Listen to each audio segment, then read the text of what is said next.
Hello and welcome to Everything Fear. Today we're going to be doing a review of the 2019 remake of Black Christmas. Plus, we're going to have a giveaway.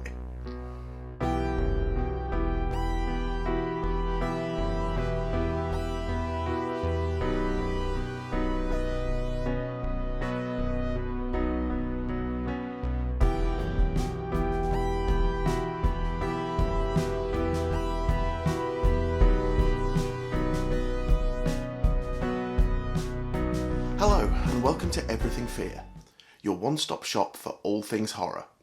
I'm Kit Tinsley, I'm a horror author, film academic and general horror geek. Today we're going to be looking at the 2019 remake of the classic Christmas horror movie Black Christmas. And also, if you stick around till the end, I'm going to be doing a giveaway to celebrate getting my first 100 subscribers.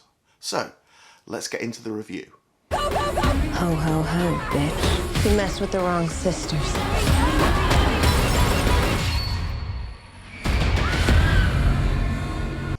Bob Clark's 1974 movie Black Christmas was probably the first ever slasher movie. Although the rules of the genre were cemented by John Carpenter 4 years later in Halloween, it can definitely be said that Black Christmas laid a lot of the groundwork for the slasher genre. The movie was remade in 2006, and that film was rather disappointing. It never stepped out of the shadow of the original and never trod its own path. So, with a classic original movie and a lackluster remake, why would anyone decide that it was time to remake the film again a mere 13 years later? I'd seen a lot of negativity thrown around about Black Christmas 2019 before I even saw it, and the fact that it was such a quick remake of a film from 2006, and I was wondering, well, what's the point? For me though, remakes never get a fair crack of the whip. Either they follow the original movie too closely and get hate for it, or they change too much and get hate for that. Black Christmas 2019 has the same basic setup as the original. A group of sorority girls are staying on campus over the Christmas period and are picked off by an unknown killer. This is where the similarities end. I wasn't expecting to enjoy this movie as much as I did, but for me, horror is always at its best when it's dealing with real-world social issues.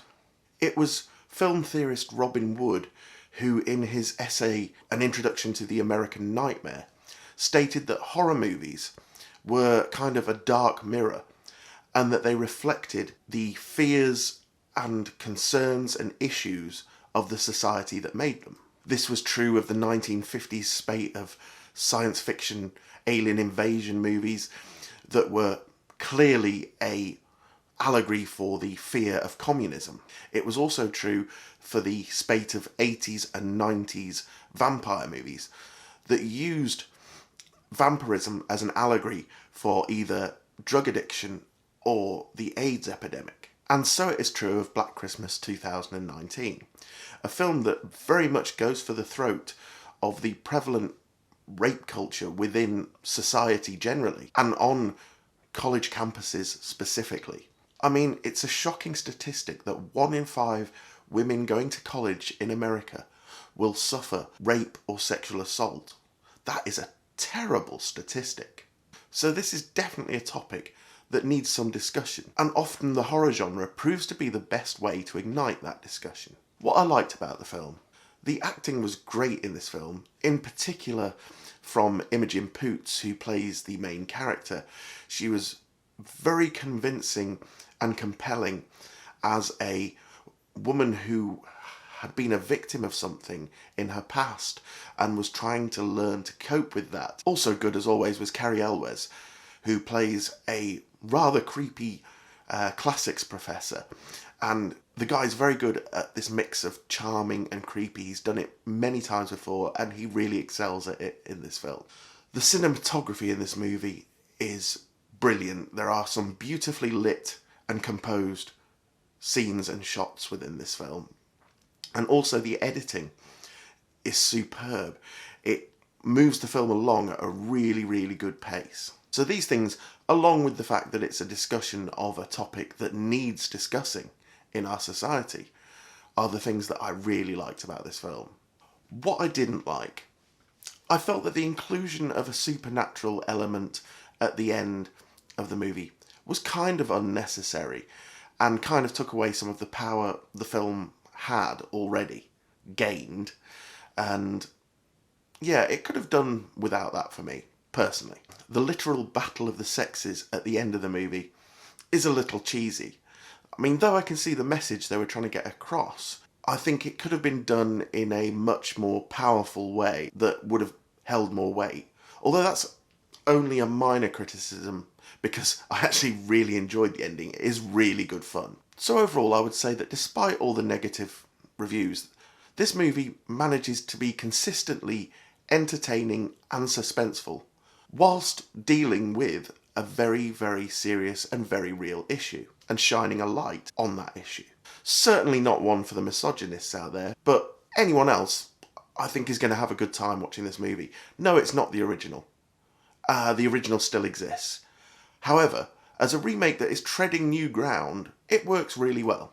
Well, thank you for sticking around, and I'd like to give a huge thank you to all of my subscribers. Thank you guys, it's been amazing getting to my first 100. Let's keep this going. I want to keep giving you great content. And as a way of saying thank you, I'm doing a little giveaway now. Now, as I always say at the start of my videos, I'm a horror author.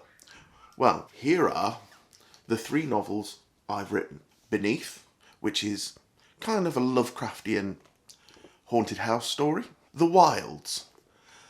This is a book about the stories of big cats living in the English countryside. I've heard it described by people as Jaws on land. And finally, The Smoke in the Photograph.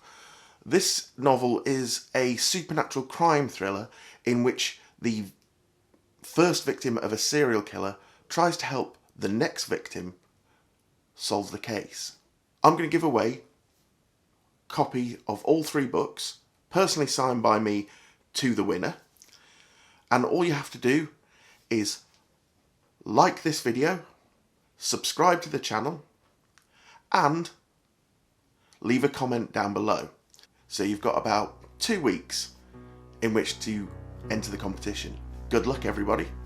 And until next time, stay scared.